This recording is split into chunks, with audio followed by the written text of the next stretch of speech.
ये कहानी है बॉब स्वेगर नाम के एक ऐसे खतरनाक स्नाइपर की जो 3 किलोमीटर दूर से ही चलती ट्रेन में बैठे टारगेट को एक ही गोली में खत्म कर सकता है। वो जो भी टारगेट लॉक करता है उसे मारे बिना नहीं रुकता। लेकिन उसकी इसी खतरनाक काबिलियत की वजह से कुछ लोग उसे एक ऐसी साजिश में फंसा देते हैं जिसके बाद देश का सबसे वफादार सैनिक रातों रात दुनिया का मोस्ट वांटेड क्रिमिनल बन जाता है। तो कहानी की शुरुआत अफ्रीका की बेहद खतरनाक पहाड़ियों से होती है, जहाँ बॉब अपने साथी डॉनी के साथ एक सीक्रेट मिशन पर तैनात था। दरअसल दोनों पिछले 2 दिनों से अमेरिकी काफिले को कवर देने के लिए वहीं छिपे बैठे थे। कुछ ही पलों में काफिला वहां से गुजरने वाला था। जैसे ही अमेरिकी सेना की गाड़ियां उनकी फायरिंग रेंज में पहुंची, उसी वक्त डॉनी की नजर एक ऐसी गाड़ी पर पड़ी जो भारी मशीन गन से लैस थी। वह समझ गया कि दुश्मन अब अमेरिकी काफिले पर हमला करने वाले हैं। इसलिए डॉनी ने तुरंत दूरी और हवा की दिशा का हिसाब लगाया। फिर उसने बॉब से कहा कि हवा लेवल 3 पर चल रही है, इसलिए निशाना थोड़ा बाईं तरफ रखना होगा। इतना सुनते ही बॉब ने बिना देर किए ट्रिगर दबा दिया।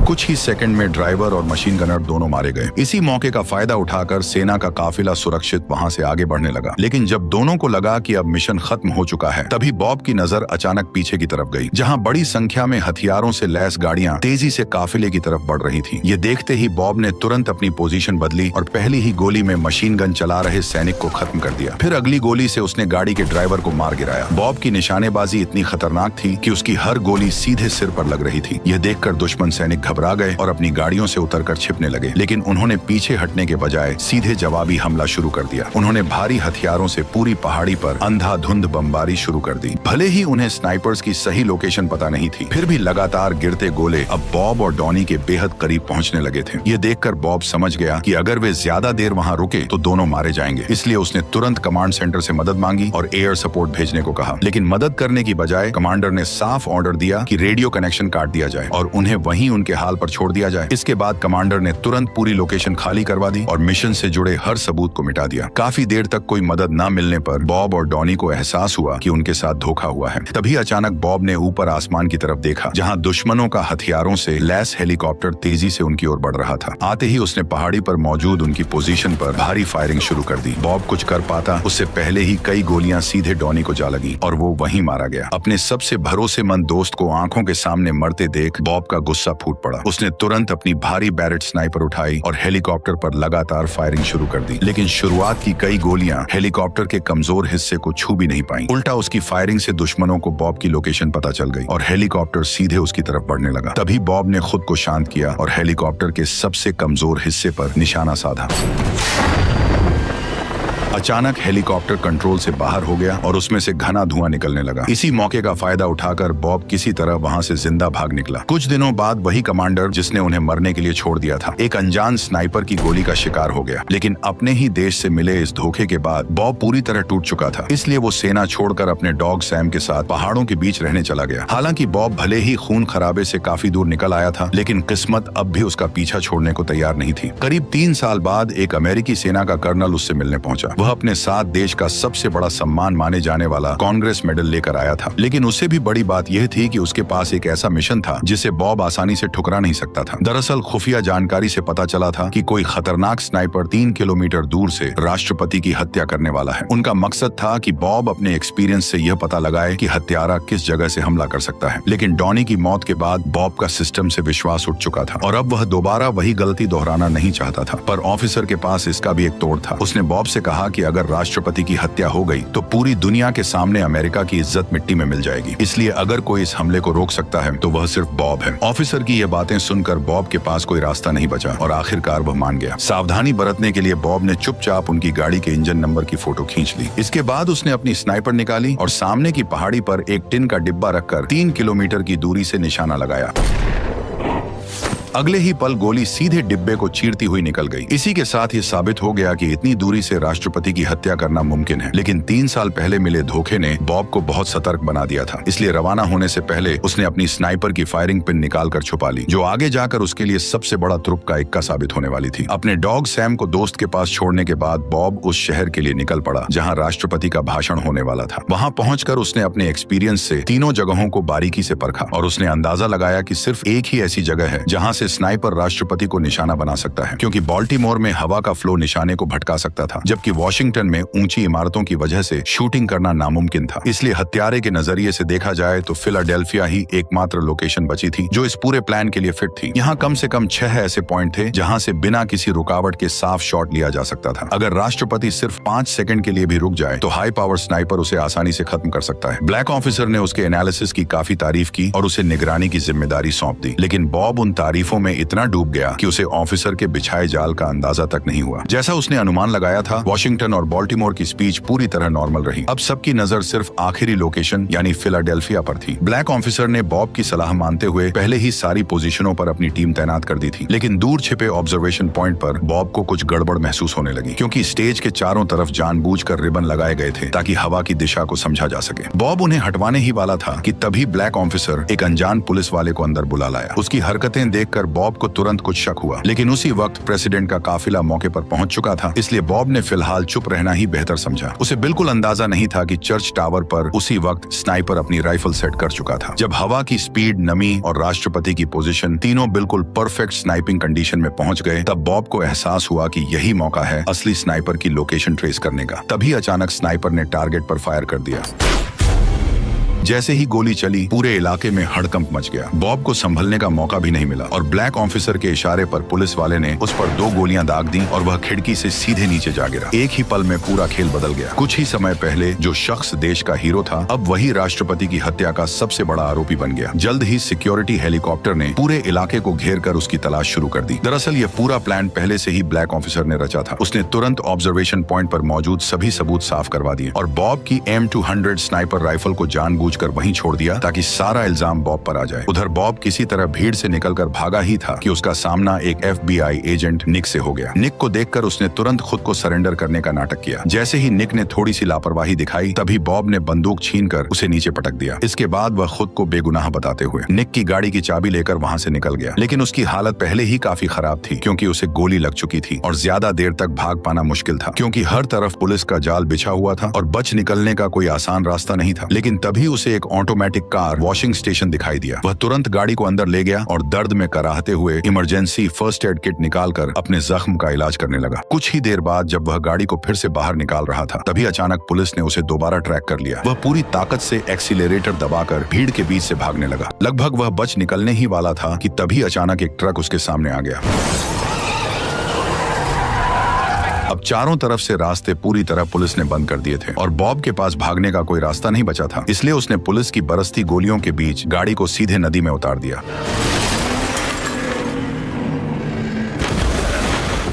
पुलिस ने काफी समय तक इलाके की तलाशी ली, लेकिन उन्हें कुछ नहीं मिला। उन्हें लगा कि वो डूब गया है, लेकिन उन्हें अंदाजा भी नहीं था कि वह पहले ही एक छोटी नाव के सहारे वहां से निकल चुका है। हालांकि फिलहाल वह बच गया था, लेकिन पानी में रहने की वजह से उसके घाव में इन्फेक्शन फैलने लगा था। इसलिए रात होते ही वह मेडिकल सामान लेने के लिए सुपरमार्केट पहुंचा, लेकिन तभी टीवी पर उसका वांटेड न्यूज चल रहा था। इसलिए उसने वहां की बिजली सप्लाई काट दी और अंधेरे का फायदा उठाकर जरूरी मेडिकल सामान खरीद लिए। इसके बाद वह पास के एक पब्लिक टॉयलेट में छिपकर अपना इलाज करने लगा। उसने नमक और चीनी मिलाकर एक घोल बनाया, फिर सुई को गर्म करके डिसइंफेक्ट किया और उससे एक टेम्पोररी एनर्जी ड्रिप तैयार कर लिया। इसके बाद उसने खुद के कपड़े बदले और 2 घंटे से ज्यादा का सफर तय करके आखिरकार उस जगह पहुंच गया जहां उसका पकड़ा जाना नामुमकिन था। यह जगह डॉनी की मंगेतर एमी का घर था।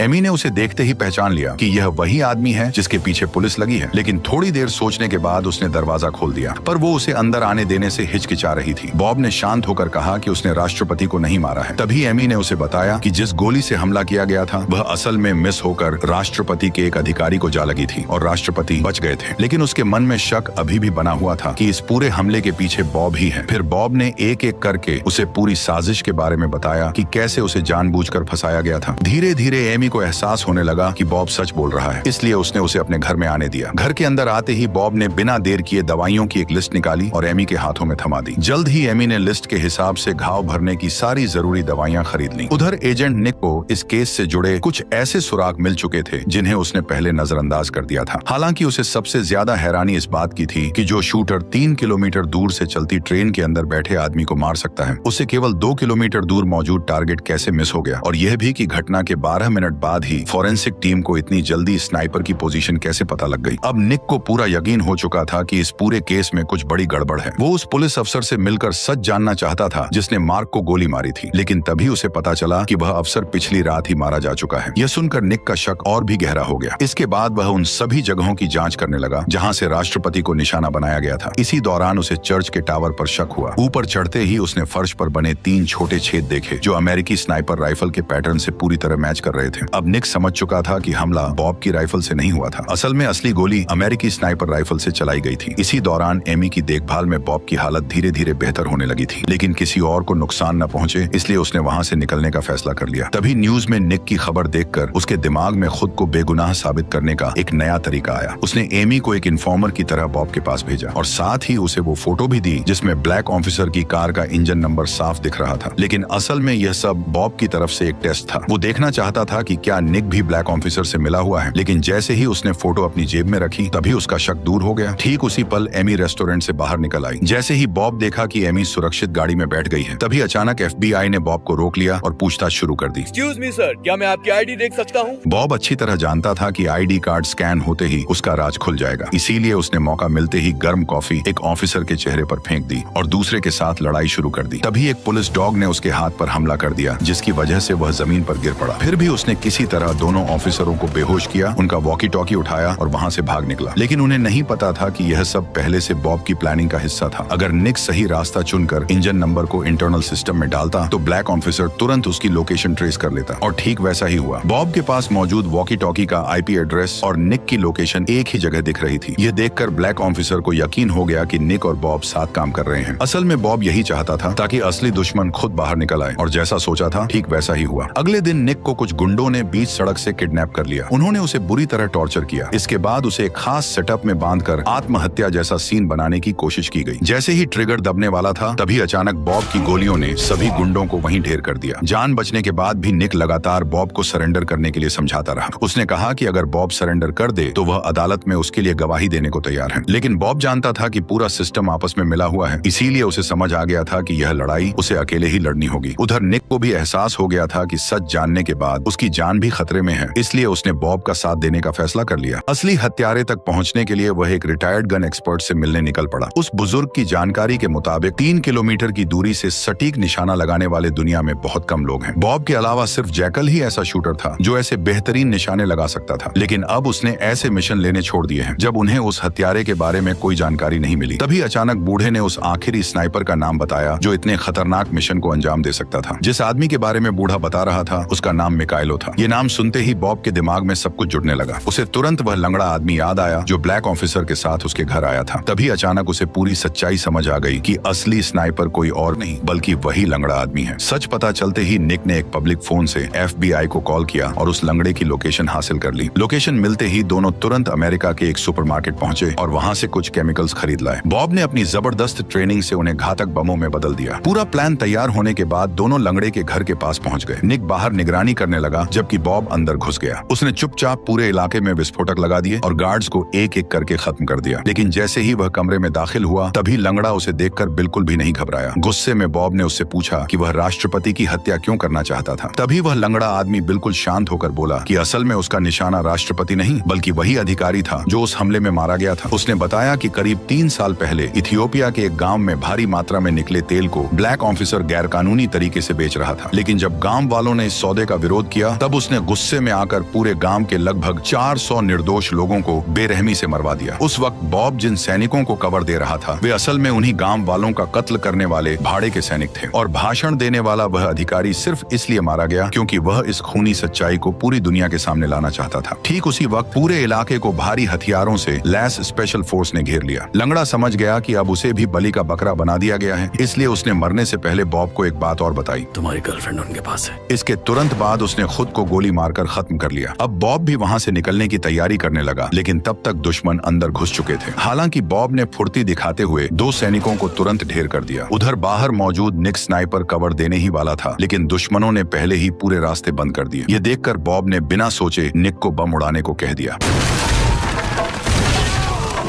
इसी अफरा तफरी का फायदा उठाकर बॉब अपनी राइफल लेकर बाहर निकल पड़ा और सामने आने वाले दुश्मनों पर टूट पड़ा। लेकिन दुश्मनों की संख्या ज्यादा होने की वजह से उसने दोबारा निक को पेट्रोल बमों को उड़ाने के लिए कहा। कुछ ही सेकंड में पूरा इलाका आग के धुएं में झुलस गया और दुश्मन सैनिक जलते हुए इधर उधर भागने लगे। लेकिन तभी उन्होंने एक गन लोडेड हेलीकॉप्टर बुला लिया। बरसती गोलियों के चलते बॉब को कवर के पीछे छुपना पड़ा। तभी हेलीकॉप्टर का बॉब पर से ध्यान भटकाने के लिए निक खुले मैदान की ओर दौड़ने लगा। उधर बॉब ने मौका मिलते ही नीचे रखे तेल के टैंकर पर निशाना साधकर गोली चला दी। सिर्फ एक गोली से उसने पूरे हेलीकॉप्टर को हवा में ही उड़ा दिया। लेकिन वक्त कम होने की वजह से दोनों तुरंत वहां से भाग निकले। सुरक्षित जगह पहुंचने के बाद बॉब ने ब्लैक ऑफिसर को कॉल किया। उसने बताया कि उसके पास लंगड़े की रिकॉर्डिंग है। अगर वह नहीं चाहता कि दुनिया को उसकी काली करतूत के बारे में पता चले तो उसे एमी को सही सलामत वापस लाना होगा। ब्लैक ऑफिसर कोई रिस्क नहीं लेना चाहता था, इसलिए वह रिकॉर्डिंग के बदले लड़की को छोड़ने के लिए तैयार हो गया। सेफ्टी के लिए बॉब ने मुलाकात की जगह बर्फीली पहाड़ियों को चुना। जैसे ही हेलीकॉप्टर वहां उतरा तभी बॉब भी सामने आ गया। लेकिन अगले ही पल एक छिपे हुए स्नाइपर ने उस पर फायरिंग कर दी। दरअसल दुश्मनों ने पहले से ही पूरी पहाड़ी पर स्नाइपर्स बिठा रखे थे। उधर चालाक ब्लैक ऑफिसर खुद को जीतता हुआ समझकर मुस्कुराने लगा। लेकिन तभी अचानक उसका स्नाइपर एक गोली लगते ही मारा गया। हालांकि चौंकाने वाली बात यह थी कि जिसे सब मरा हुआ समझ चुके थे वही बॉब दोबारा खड़ा हो गया। यह नजारा देखकर दोनों हैरान रह गए। लेकिन उन्हें क्या पता था कि जिसे गोली लगी थी वह असल में बॉब नहीं बल्कि बुलेट प्रूफ जैकेट पहने निक था। असल में निक को जानबूझकर चारे की तरह इस्तेमाल किया गया था ताकि बॉब दुश्मन स्नाइपर की लोकेशन पकड़ सके। एक और स्नाइपर को खत्म करने के बाद बॉब की नजर सामने वाली पहाड़ी पर बैठे दूसरे स्नाइपर पर पड़ी। जैसे ही उसने अपनी दूरबीन हल्की सी हिलाई उसी पल उसकी छिपी हुई जगह सामने आ गई। आखिरकार उसने कुछ ही सेकंड में सारे स्नाइपर्स खत्म कर दिए। अब सिर्फ एक आदमी बचा था जिसने एमी को बंधक बना रखा था। बॉब ने बेहद सावधानी से निशाना लगाया और अगले ही पल उसने उसे भी खत्म कर दिया।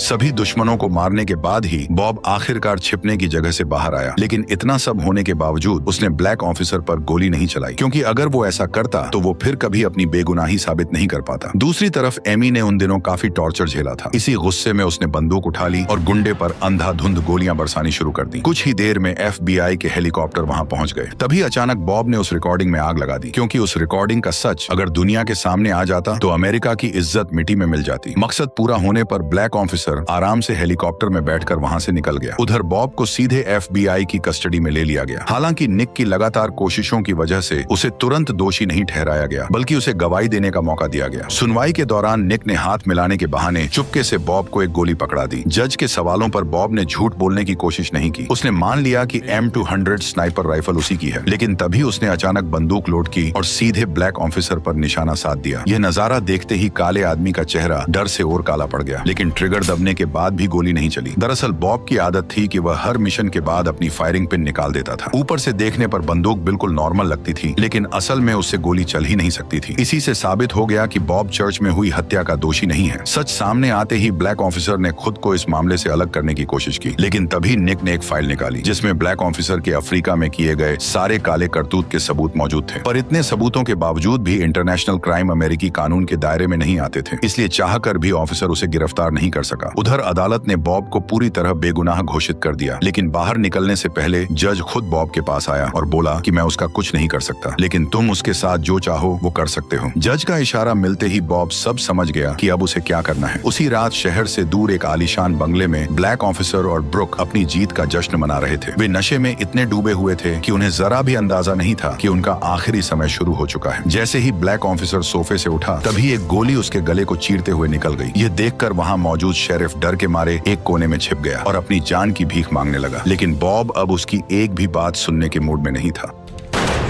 बॉब को अपनी तरफ आता देखकर ब्रुक डर से कांप उठा। वह तुरंत हाथ जोड़कर माफी मांगने लगा और बोला कि अगर बॉब उसे छोड़ दे तो वह उसे रातों रात करोड़पति बना सकता है। लेकिन बॉब वहां उसकी फालतू बातें सुनने नहीं आया था। अगले ही पल उसने ट्रिगर दबाया और एक गोली ने ब्रुक के सिर को खोलकर रख दिया। खामोशी छाते ही बॉब ने तुरंत गैस पाइपलाइन को तोड़ दिया। तभी अचानक तेज धमाके ने सब कुछ अपनी चपेट में ले लिया और सारे सबूत पल भर में जलकर राख हो गए। इस तरह बॉब ने अपना बदला ले लिया और यहीं पर कहानी खत्म हो गई। वैसे आपको ये वीडियो कैसी लगी कमेंट में जरूर बताना, और अगर आपको ऐसी ही और शानदार मूवीज की एक्सप्लेनेशन देखनी है तो वो भी कमेंट करके जरूर बताना। Okay bye.